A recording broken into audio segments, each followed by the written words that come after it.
aralar içimde bir yangın var. Hem yorgunum biraz da suskun, sabah olmaz gönülde yar sancım var.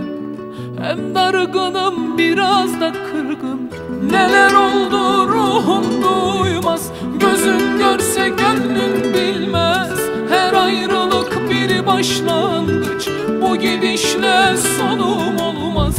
Neler oldu ruhum duymaz, gözün görse gönlün bilmez, her ayrılık bir başlangıç, bu gidişle sonum olmaz ya. Ama dön desem, seviyorum seni gel desem, seni nasıl özledim bir bilsen. Ama dön desem, seviyorum seni gel desem, seni nasıl özledim bir bilsen.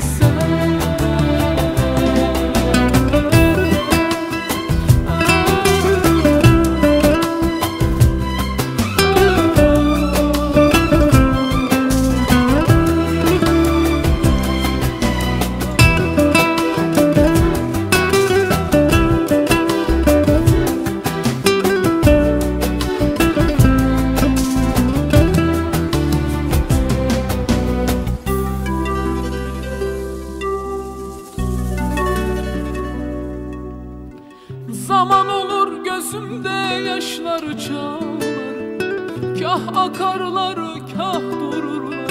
Bir an olur dilimde sözler ağlar, ben aşk derim hüzün olurlar.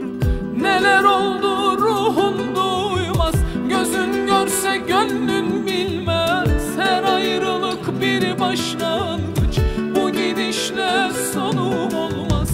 Neler oldu ruhum duymaz, gözün görse gönlün bilmez, her ayrılık bir başlangıç, bu gidişle sonum olmaz ya.